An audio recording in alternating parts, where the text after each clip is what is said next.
나무 석가모니 거룩하신 부처님께 귀의합니다. 위없는 부처님 법에 귀의합니다. 고귀한 참모임에 귀의합니다. 순일 원장 스님을 따르고 배울 수 있음에 감사합니다. 순일 원장 스님의 은혜에 감사드립니다. 거룩하신 부처님의 위 없는 법을 올곧게 펼쳐 전해주시는 순일 원장 스님의 가르침을 순일선원 불자님들과 함께함에 감사합니다.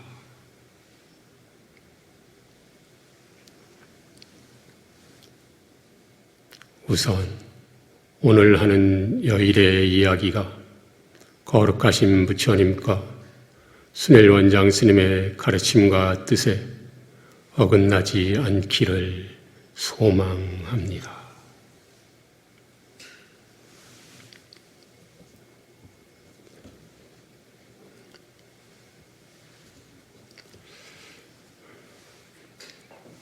부처님의 위 없는 법은 위치와 방법이 완전한 가르침이라고 하셨습니다. 완벽한 이치가 있고 이치를 실현하는 완전한 방법이 있다고 하셨습니다. 해탈은 무의도다. 무의도는 탐진치의 소멸이다라는 것이 큰 이치라고 하셨습니다. 탐진치를 소멸하려면 계정애를 닦아야 한다고 하셨습니다. 여기에서 계정애가 방법입니다. 오늘은 계정애에서 계율에 대해서 주로 이야기해보려 합니다.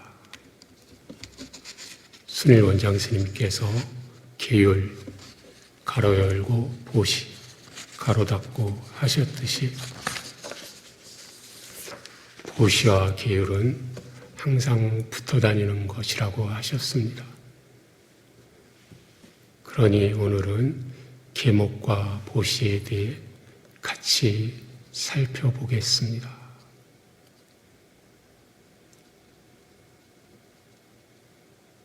순일선원 서원의 후반부를 보면 처음도 좋고 중간도 좋고 끝도 좋으십시오.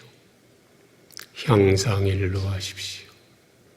해탈하십시오가 있습니다.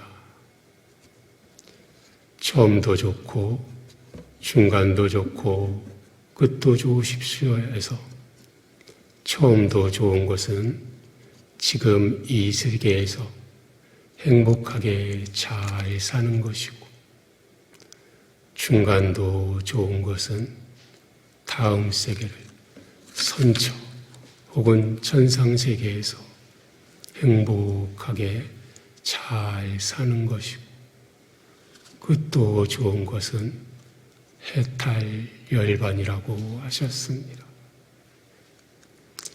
열반은 궁극의 행복이라고 하셨습니다. 상상일로 하십시오는 우상향하는 것입니다. 우상향은 나날이 괴로움은 작아지고 행복은 커지는 것이 될 것입니다. 반대는 향하일로 하는 것이고 우야양입니다.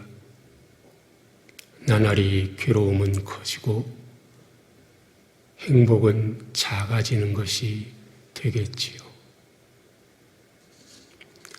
해탈하십시오는 괴로움은 제로가 되어 행복은 100%가 되는 것이라고 하겠습니다.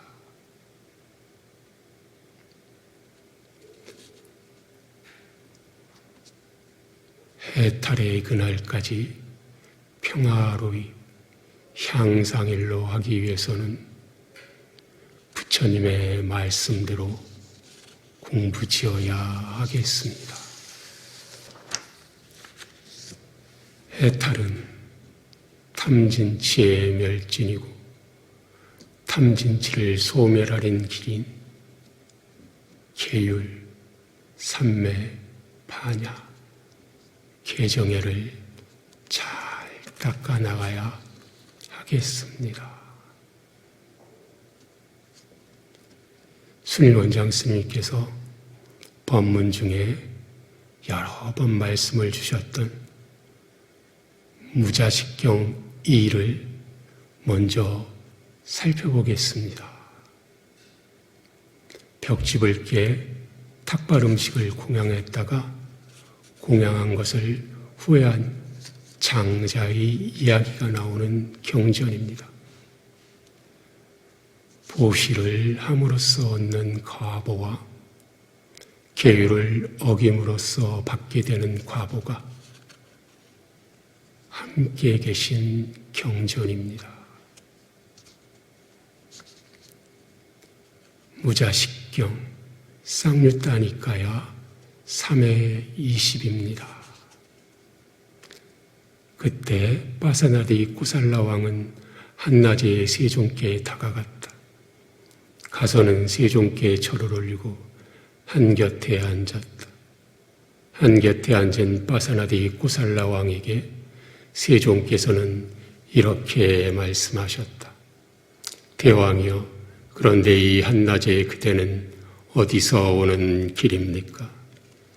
세존이시여, 여기 사와띠에서 금영업을 하던 어떤 장자가 죽었습니다. 그에게는 자식이 없었으므로 그의 모든 소유물을 궁전으로 운반해 놓고 왔습니다. 세존이시여, 그에게는 1000만의 금이 있었으니 은은 말해서 무엇하겠습니까? 그런데도 그 금영업을 하던 장자는 시큼한 죽과 함께 뉘가 섞인 쌀아기, 쌀로 만든 음식을 먹었으며 새 조각을 휘어서 만든 테마옷을 입었으며 나뭇잎을 씌운 낡은 수레를 타고 다녔습니다. 참으로 그렇습니다, 대왕이여. 참으로 그렇습니다, 대왕이여. 옛날에 그 구명업을 하던 장자는 닭가라 식가라는 벽지불에게 닭발 음식을 공양하였습니다. 그는 사문에게 음식을 주시오라고 말한 뒤 자리에서 일어나 나갔습니다. 그런데 베풀고 나서는 차라리 닭발 음식을 하인들이나 일꾼들에게 먹게 했으면 좋았을 것을 이라고 나중에 후회를 하였습니다. 그리고 그는 소유물 때문에 동생의 외아들의 목숨을 빼앗았습니다. 대왕이여, 그 구명업을 하던 장자는 닭가라 식기 벽지벌에게 닭발 음식을 공양하였기 때문에 그 업의 과보로 7번을 좋은 곳 천상세계에 태어났습니다. 그리고 그 업의 과보로 7번을 이 사와띠에서 금영업을 하였습니다. 대왕이여, 그 금영업을 하던 장자는 베풀고 나서는 차라리 이 닭발 음식을 하인들이나 일꾼들에게 먹게 했으면 좋았을 것을 이라고 나중에 후회를 하였는데, 이런 그의 업의 과보로 그는 맛있는 음식을 즐기는 데 마음을 기울이지 못했고, 아름다운 옷을 입는데 마음을 기울이지 못했으며, 멋진 수레를 타는데 마음을 기울이지 못했고, 빼어난 5가닥의 감각적 욕망을 즐기는데 마음을 기울이지 못했습니다.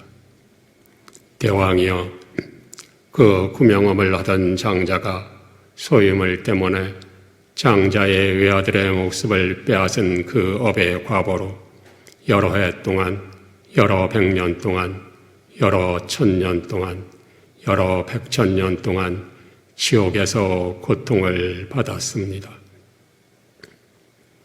그리고 그 업의 과보가 남았기 때문에 그는 이번 7번째 생에서도 자식이 없어서 그의 소유물은 왕의 창고로 들어갔습니다. 대왕이여, 그런데 그 구명업을 하던 장자가 지은 이전의 공덕은 모두 다하였고 새로운 공덕을 쌓지 않았기 때문에 오늘 그 구명업을 하던 장자는 대규한 지옥에서 고통받고 있습니다. 그렇습니까, 세존이시여? 정말 금융업을 하던 장자는 대귀한 지옥에 떨어졌습니까? 그렇습니다, 대왕이요. 금융업을 하던 장자는 대귀한 지옥에 떨어졌습니다. 곡식, 재물, 은도, 금도, 그 외 어떤 소유물도 하인, 일꾼, 심부름꾼, 자기 식솔까지도 이 모든 것 다 가지고 떠나가지 못하며 이 모든 것 다 버리고 가야만 하노라. 몸과 말과 마음으로 지은 것이 자신의 것. 그는 오직 이것만을 가지고 가도다. 그림자가 그를 따라가는 것처럼 이것만이 그를 따라가도다. 그러므로 유익함을 지어야 하나니 이것이 존재들의 미래의 자산이라. 살아있는 모든 생명, 모든 존재에게는 공덕이 저 세상에서의 기반이로다.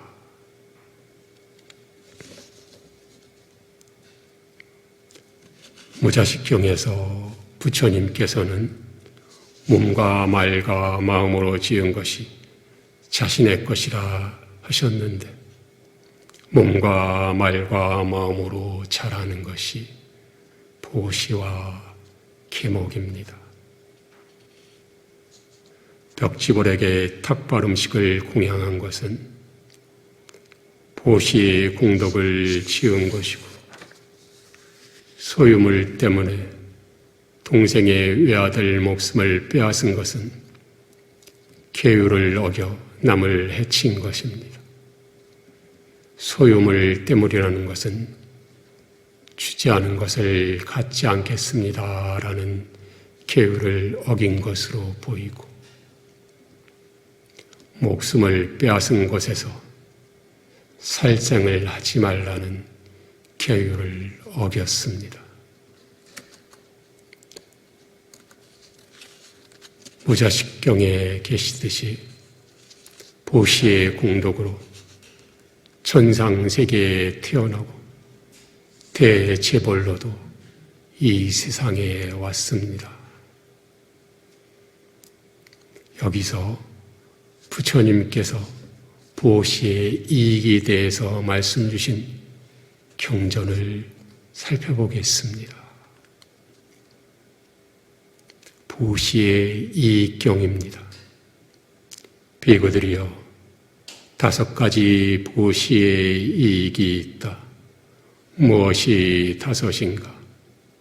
많은 사람들이 좋아하고 마음에 들어하고 선하고 참된 사람들이 가까이하고 좋은 명성이 따르고 제가자의 법으로부터 멀어지지 않고 몸이 무너져 죽은 뒤에 좋은 곳 천상에 태어난다. 비구들이여, 이러한 5가지 보시의 이익이 있다. 무자식경에서 장자가 벽집을 깨 탁발 음식을 공양하고 나중에 후회함으로 해서 보시의 공덕을 제대로 누리지 못하고 의식주에서도 초라하게 살아간 모습이 나옵니다.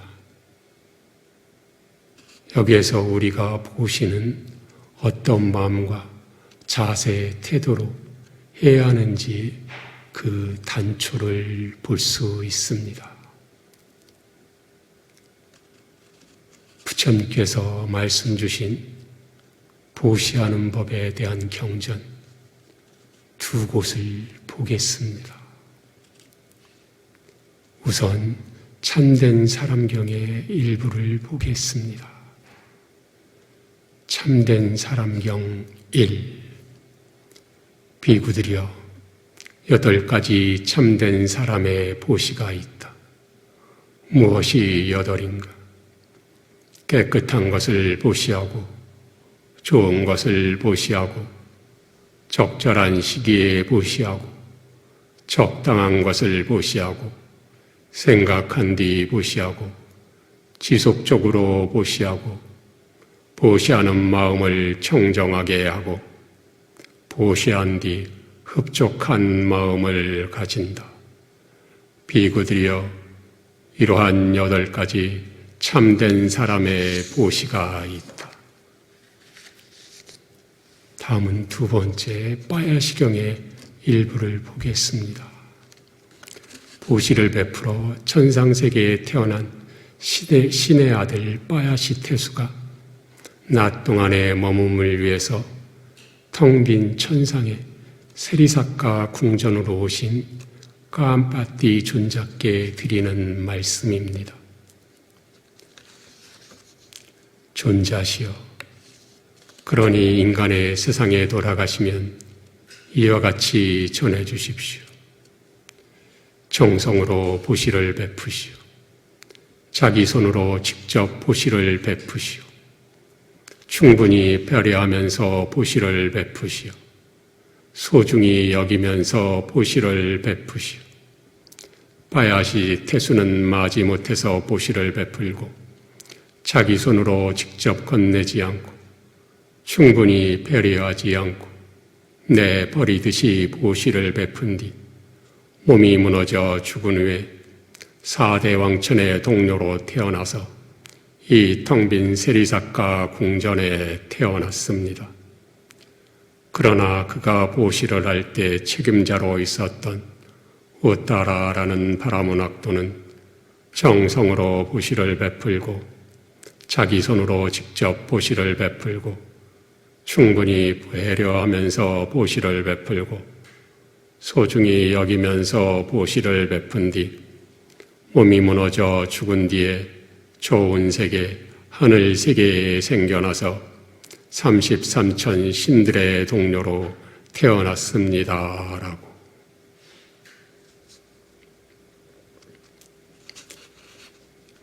사대 왕천보다는 33천이 더 높은 욕계 천상입니다. 이와 같이 보시를 베풀 때의 마음, 자세, 태도에 의해서 천상세계에 태어나는 공덕을 받더라도 차이가 있음을 알 수 있습니다.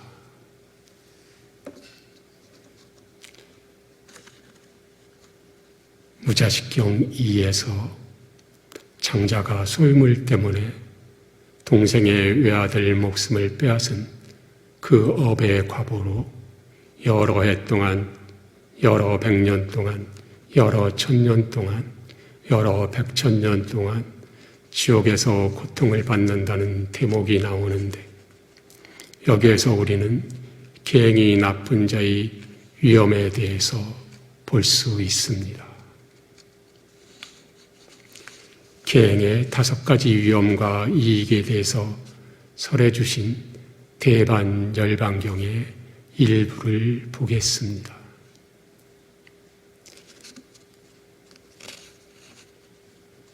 순일선언 예불문의 중간도 좋은 것은 계목입니다에 나오는 계목의 이익에 대한 부처님 말씀입니다.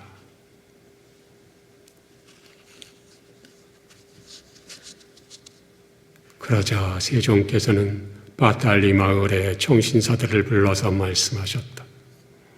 장자들이여, 계행이 나쁘고 계를 파한 자에게 5가지 위험이 있다. 무엇이 5인가? 장자들이여 여기 계행이 나쁘고 계를 파한 자는 방일한 결과로 큰 재물을 잃는다. 이것이 계행이 나쁜 자가 계를 파해서 얻는 첫 번째 위험이다. 다시 장자들이여 계행이 나쁘고 계를 파한 자는 악명이 자자하다. 이것이 계행이 나쁜 자가 계를 파해서 얻는 두 번째 위험이다. 다시 장자들이여 계행이 나쁘고 계를 파한 자는 그샤뜨리아의 회중이든 바라문의 회중이든 장자의 회중이든 수행자의 회중이든 그 어떤 회중에 들어가더라도 의기소침하여 들어간다. 이것이 계행이 나쁜 자가 계를 파해서 얻는 네 번째 위험이다. 다시 장자들이여 계행이 나쁘고 계를 파한 자는 매해서 죽는다. 이것이 계행이 나쁜 자가 계를 파해서 얻는 네 번째 위험이다. 다시 장자들이여 계행이 나쁘고 계를 파한 자는 몸이 무너져 죽은 뒤에 처참한 곳, 불행한 곳 파멸쳐 지옥에 떨어진다. 이것이 계행이 나쁜 자가 계를 파해서 얻는 다섯 번째 위험이다. 계를 가진 자의 이익은 위험에서 나오는 것과 반대입니다. 첫째, 계를 가지고 계를 갖춘 자는 방일하지 않은 결과로 큰 재물을 얻고, 둘째, 계를 가지고 계를 갖춘 자는 훌륭한 명성을 얻고, 셋째, 계를 가지고 계를 갖춘 자는 그샤뜨리아의 회중이든 바라문의 회중이든 장자의 회중이든 수행자의 회중이든 그 어떤 회중에 들어가더라도 두려움 없고 당당하게 들어가고, 넷째, 계를 가지고 계를 갖춘 자는 매하지 않고 죽고, 다섯째, 계를 가지고 계를 갖춘 자는 몸이 무너져 죽은 뒤에 선처 혹은 천상세계에 태어난다는 말씀이 계십니다.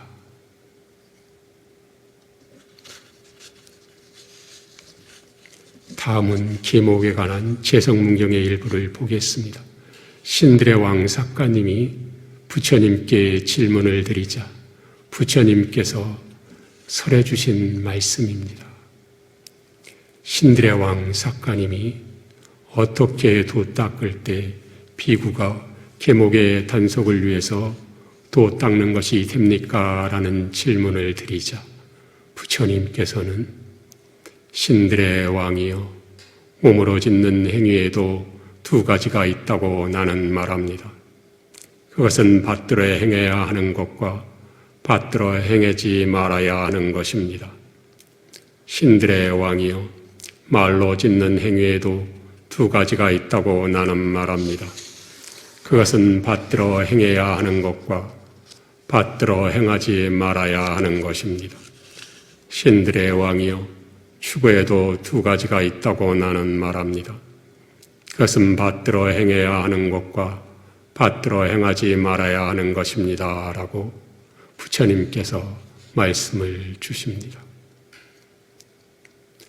무자식경에 나오는 장자가 소유물을 위해 동생의 외아들 목숨을 빼앗은 것으로 해서 그 과보를 받아 지옥에 떨어진 것이 나오니 몸으로 짓는 행위에 대해 부처님께서 주신 말씀에 대해서 더 살펴보겠습니다. 신들의 왕이여 몸으로 짓는 행위에도 두 가지가 있다고 나는 말합니다. 그것은 받들어 행해야 하는 것과 받들어 행하지 말아야 하는 것입니다. 라고 나는 말하였습니다. 그러면 왜 몸으로 짓는 행위에 대해서 이렇게 설했겠습니까? 내가 어떤 몸으로 짓는 행위를 받들어 행할 때 해로운 법들이 증장하고 유익한 법들이 제거된다고 알면 그러한 몸으로 짓는 행위는 받들어 행하지 말아야 하는 것입니다. 내가 어떤 몸으로 짓는 행위를 받들어 행할 때 해로운 법들이 제거되고 유익한 법들이 증장한다고 알면 그러한 몸으로 짓는 행위는 받들어 행해야 하는 것입니다. 신들의 왕이요 몸으로 짓는 행위에도 두 가지가 있다고 나는 말합니다. 그것은 받들어 행해야 하는 것과 받들어 행하지 말아야 하는 것이다 라고 내가 말한 것은 이것을 반연하여 말한 것입니다. 무자식경의 장자가 소유물 때문에 동생 외아들의 목숨을 빼앗은 것은 몸으로 짓는 행위 중 받들어 행하지 말아야 하는 행위를 행한 것이 될 것입니다.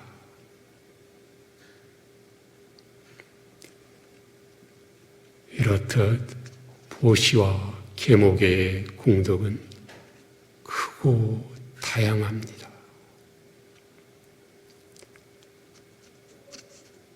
여기서 먼저 여러 과보 공덕 중에 천상세계에 태어나는 과보에 대해서 살펴보고자 합니다.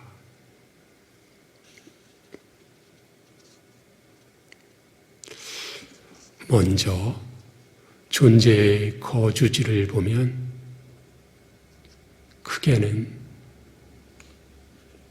6개의 존재, 색개의 존재, 비색개의 존재가 있고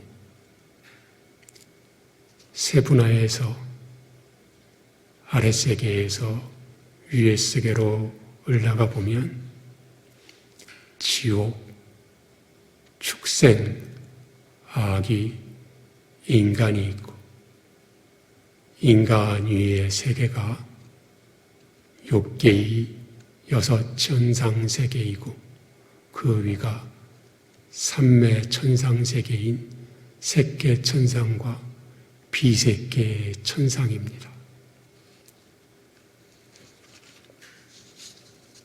이러한 거주지 이전에 대해서 생각해 보면 현실 세계에서의 거주지 이전은 이사의 개념으로 주소지를 옮기는 것입니다. 700성급 호텔이 좋은 거주지라고 가정할 때 산속에 터굴에서 사는 것이 더 행복하다고 하시는 분이 계시니 700성급 호텔이 더 좋은 거주지라고 하는 것은 가정이라고 해보겠습니다.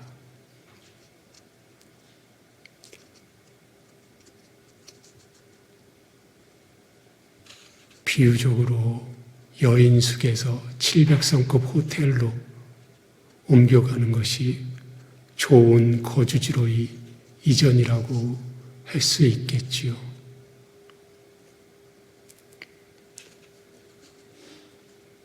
(700성급) 호텔로의 이전은 재물, 돈이 있어야 가능합니다. 재물, 돈이 많으면 700성급 호텔로 옮길 수 있지만 재물, 돈이 없으면 700성급 호텔에 못 있고 5성급, 1성급 여인숙으로 떨어지게 되겠지요. 이렇게 현실 세계에서의 거주지 이전은 재물을 통해서 합니다. 거주지 이전이 현실 세계에서는 주소 옮기기, 이사의 개념이지만 마음 공부하는 이들의 거주지 이전은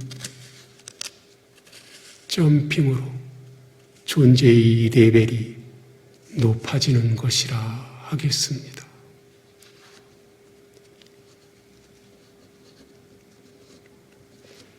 현재 우리의 거주처가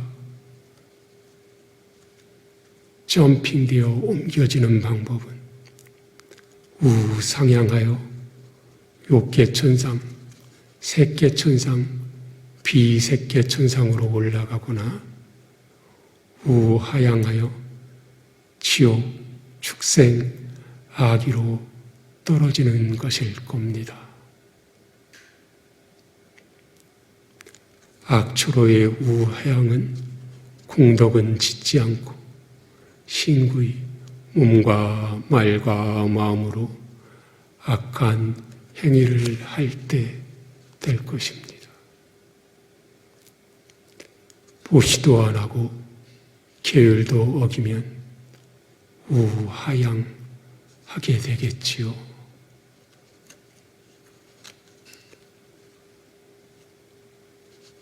인간인 우리가 욕계 천상으로의 우상향 점핑은 보시를 하고 계율을 지킴으로써 하게 됩니다. 얼룩덜룩한 우리가 악에서 선으로 가는 길에 보시와 계율이 있습니다. 삼매천상인 색계천상, 비색계천상으로의 우상향 점핑 초월은 삼매를 통해서 이루어진다고 하셨습니다. 우리 수행의 경로가 악에서 선으로 가고 그 선머저 초월하는 것이라고 하셨듯이 거주지 이전은 악처에서 선처로 가고 그 선처마저 초월하여 존재와 비존재의 양성으로는 드러낼 수 없는 궁극이 그 여정이 될 것입니다.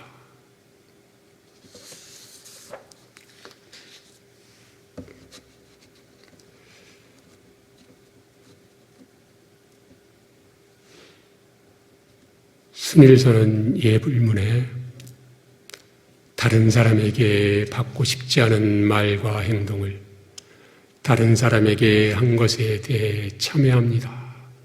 라고 있습니다.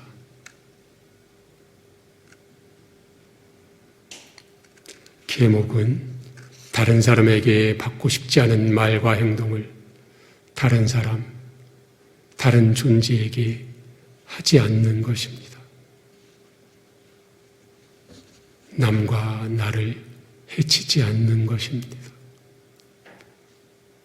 보시는 다른 사람에게 받고 싶은 말과 행동을 다른 사람, 다른 존재에게 하는 것입니다. 나와 남을 돕는 것입니다. 여기서 잠시 보시의 종류, 공덕의 크기를 이야기 드려 보겠습니다.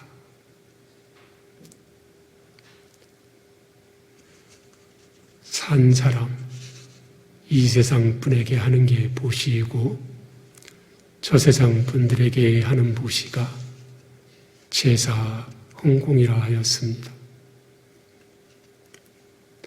보시에는 법보시, 제보시, 행보시 등등이 있는데 부처님께서 어떤 보시가 가장 훌륭한가에 대해서 설해 주셨습니다. 이티 부탁과 보시의 경에서 부처님께서는 수행승들이여 이와 같은 두 가지 보시, 즉 재물에 의한 보시와 가르침에 의한 보시가 있다. 수행승들이여 이와 같은 두 가지 보시 가운데 가르침에 의한 보시가 제일 훌륭하다. 수행승들이여 이와 같은 두 가지 나눔, 즉 재물에 의한 나눔과 가르침에 의한 나눔이 있다. 수행승들이여, 이와 같은 두 가지 나눔 가운데 가르침에 의한 나눔이 제일 훌륭하다고 부처님께서 설해 주셨습니다.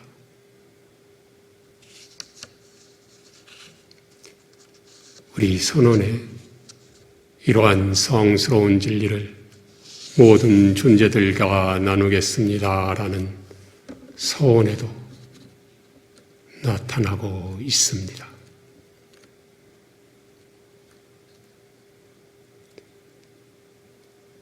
법보시가 제보시보다 훌륭하다는 경전의 말씀에 비추어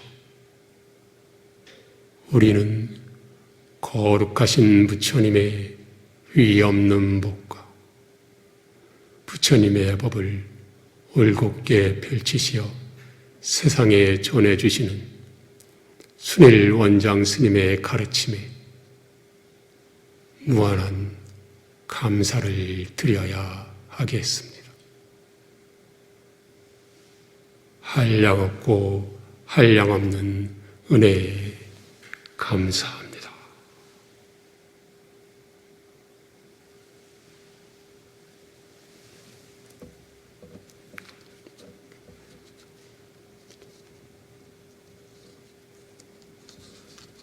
보시는 큰 복이 되고 비보시는 복이 없는 것이 되고 계율을 지키면 큰 공덕이 되지만 비계율은 죄를 짓는 것이 됩니다. 보시는 모든 사람, 모든 존재에게 하는 것은 힘들다고 하셨습니다. 계목은 나 하나 바뀜으로 해서 어떠한 상황 조건에서도 온 세상에 해로움, 괴로움을 끼치지 않을 수 있다고 하셨습니다. 어찌 보면 보시는 밖으로 향하는 차원이라면 계목은 안으로 향하는 차원이 될 것입니다.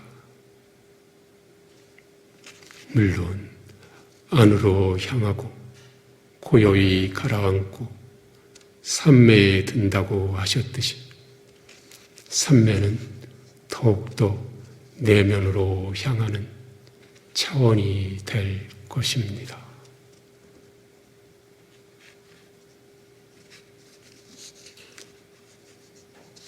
보시는 나와 남을 돕는 것이고 계율은 남과 나를 해치지 않는 것입니다.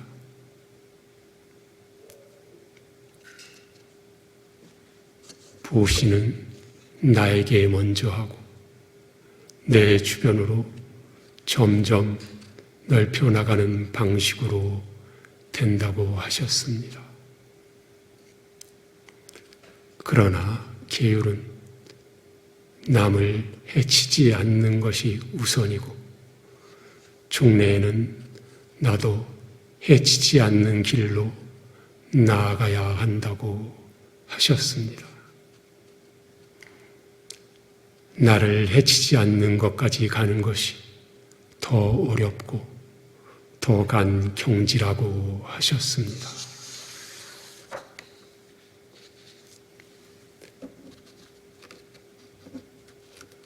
재물을 모을 때도 남을 해치지 않고 모아야 하지만 재물을 모으는 것 자체가 나를 해치는 거라고 하셨습니다.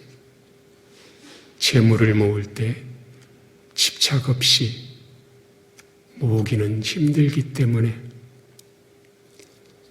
재물을 모으는 것이 나를 해치는 경우가 되는 것이 많다고 하셨습니다. 재물을 모을 때도 나만을 위해서가 아니라 주의, 예를 들어 가족 등을 위해서 모을 때 나를 해치는 경우가 덜하다고 하셨습니다. 그래서 계율적인 이는 동기부여 없이도 방일하지 않다고 하셨습니다. 그러나 많은 경우는 나중에 큰 집 살 거야, 큰 차 살 거야 하는 등의 동기부여가 있어야 분발하게 된다고 하셨습니다.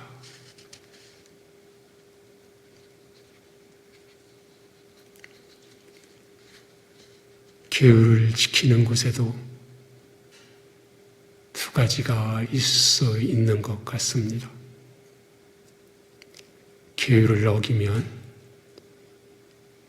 지옥에 간다는 등의 죄가 무서워서 마지못해서 지키는 경우가 있을 수가 있겠지요. 또한 계율은 남과 나를 해치지 않는 온전한 평화의 길임을 알아 계율을 지키는 것입니다. 남과 나를 해치지 않기 위해 계율을 지키는 것이 존재의 레벨을 높이는 길이 될 것입니다. 강요에 의해서가 아니라 스스로 계율을 지키게끔 되어야 하겠지요. 그러니 계목은 비계율적인 사람에게는 후속이지만 부처님의 법을 따라 나아가려는 사람은 자유로워지는 것이라 하겠습니다.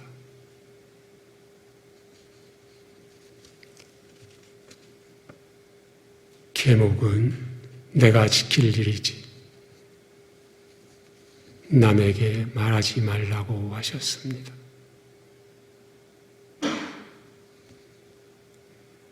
내가 계율을 잘 지키면 남의 비계율을 탓하지 않고 연민하게 된다고 말씀을 주셨습니다. 남의 비계율을 탓하지 말라고 하셨는데요. 허물이 작거나 허물이 없으신 분은 본인도 예전에 허물이 있었음을 알아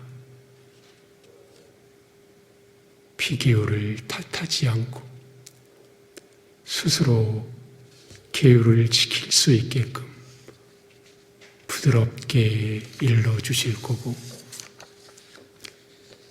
허물이 있는 자는 내가 허물이 있는데 다른 사람의 허물을 보고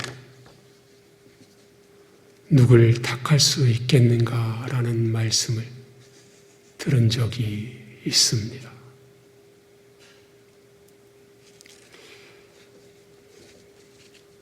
잠시 네 가지 사람이 살아가는 방식에 대해서 이야기해 보겠습니다. 혼자서는 잘 살지만 여럿이 대중과 예를 들어 100명 속에서는 잘 못 사는 사람이 있고 혼자서는 못 살지만 100명 속에서는 잘 사는 사람이 있고 혼자서도 못 살고 100명 속에서도 잘 못 사는 사람이 있습니다. 그리고 혼자서도 잘 살고 100명 속에서도 잘 사는 사람이 있습니다. 혼자서도 잘 사는 것은 혼자서 살아갈 수 있는 힘이 있는 것이고, 100명 속에서도 잘 사는 것은 분열이 아닌 조화와 화합의 힘이 뛰어난 사람이 될 것입니다. 혼자서는 못 사는 경우는 혼자서 살아갈 수 있는 힘이 부족한 사람이고, 100명 속에서는 잘 못 사는 경우는 조화와 화합하는 힘이 부족한 탓이겠지요. 우리는 혼자서도 잘 살고 100명 속에서도 잘 살 수 있도록 부단히 노력해야 하겠습니다. 우리가 여럿이 대중과, 예를 들어 100명과 함께 사는 속에서 살 때는 다른 사람에게 받고 싶지 않은 말과 행동을 해서 다른 사람에게 피해를 주는 것에 대해서는 내가 잘못했습니다. 앞으로는 그러지 않도록 노력하겠습니다. 라고 참여를 해야 합니다. 그리고 여럿이 함께 지내는 곳에서는 서로 분열 없이 화합하기 위해서는 배려도 필요합니다. 배려는 다른 사람을 존중하고 평안하게 하는 것이 됩니다. 잘 배려해야 하고 주의 깊게 배려해야 하겠습니다.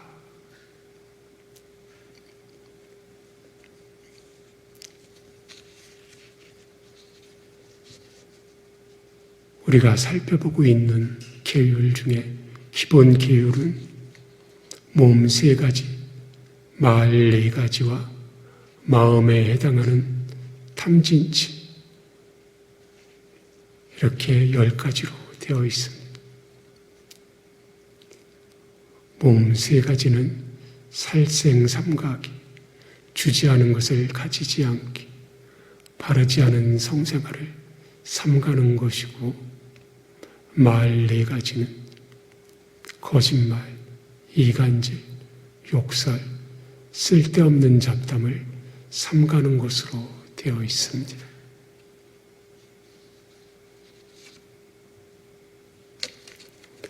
외음경에 보면 계율을 완성하신 수다원 성자님께서도 욕망과 성냄이 조금은 남아 계시다고 하니 우리가 보는 계율은 말 4가지와 행동 3가지가 주로 될 것입니다. 현실 세계의 법에서도 살인이나 도둑질, 큰 거짓말인 사기 등에 대해서는 법의 심판을 받고 있습니다. 계율은 현실 세계의 법보다 더 우위에서 하는 행위입니다. 도덕, 윤리, 질서보다 상위 덕목이 보시 계율이고, 보시 계율보다 상위 덕목이 인욕입니다.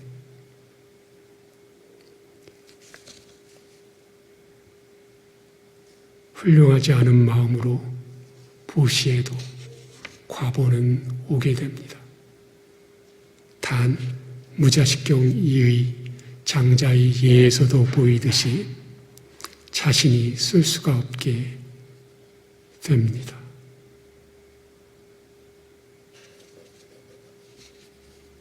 보시 바라밀 다음에 계목 바라밀이 나옵니다.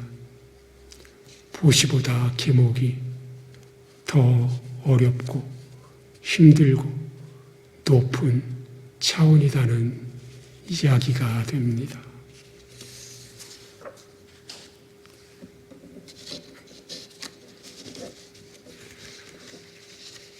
우리는 살면서 얼룩덜룩하다고 하셨는데요. 계율적이어서 죄를 안 짓는 이는 다른 존재를 돕든지 돕지 않든지 괜찮다고 하셨습니다. 그러나 비계율적이어서 죄를 짓는 이는 남을 도와야 그나마 죄가 상쇄가 된다고 하셨습니다. 비계율적이어서 죄를 지어가는 이가 남을 돕지 않으면 보시는 없고 비계율만 있게 돼서 죄가 점점 더 커진다고 하셨습니다. 이것이 비계율적인 말과 행동에 대해서 우리가 참회가 필요한 이유이기도 하겠습니다.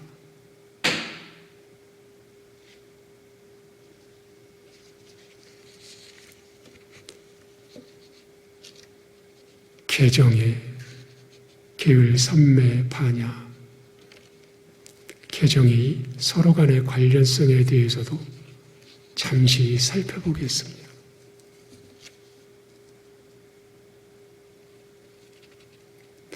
존재의 레벨이 높아지기 위해서는, 더 높은 선처로 가기 위해서는 신구의로 잘 해야 합니다. 존재의 점핑을 위해서는 개정애를 닦아야 합니다.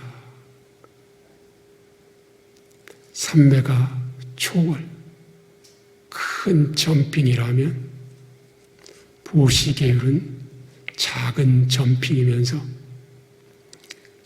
초월, 큰 점핑인 삼매를 위한 디딤돌이 된다고 보여집니다.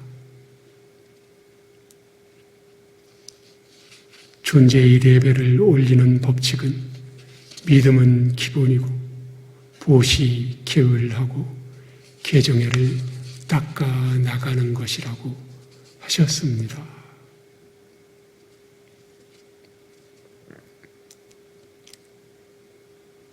해탈 열반 궁극의 표대가 탐진치의 소멸이라고 하셨고,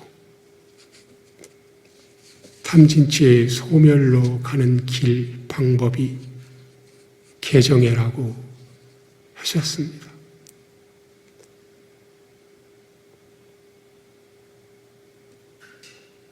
삼매는 하나의 끝에 완전한 집중이고 산란한 마음이 단일한 마음, 통일된 마음이 되는 것이라 하셨습니다. 종래에는 단일한 마음도 넘어서 초월하는 길로 가는 것이라 하셨습니다.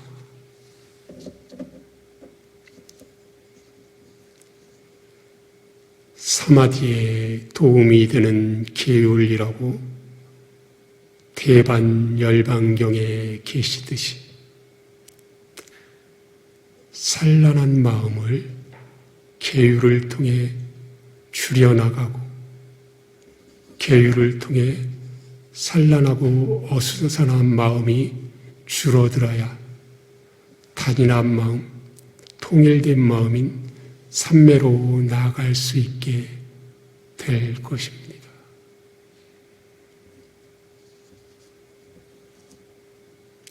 삼매에 도움이 되는 계목이라고 하셨으니 삼매가 잘 안 되면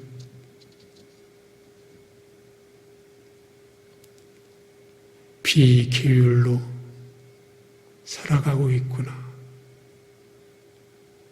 잘 살펴서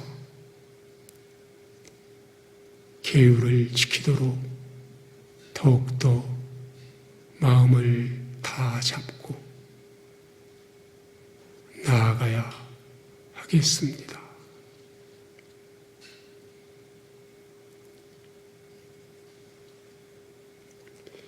사마디에 도움이 되는 계라는 말씀이 계시듯이 계율을 잘 지키고 사마디 수행을 하는 것으로 사마디에 들고 사마디에 드는 조건으로 반야가 드러나고 삼매 반야로 계율을 더 잘 지키게 되는 선순환이 일어난다고 하셨습니다. 악에서 선으로 가고 그 선마저 초월하는 것이 여정이라고 하셨습니다. 보시, 계율, 삼매, 반야, 개정애를 올바르게 닦아 나아가는 우리들이 되기를 간절한 마음으로 기원합니다.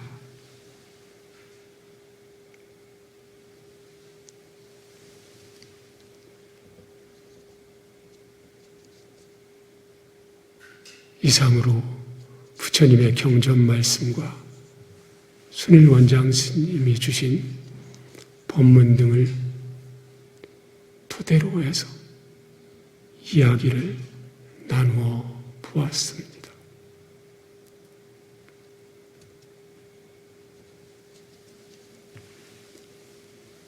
나날이 더욱더 평화로워지시고 행복해지시기를 기원드립니다.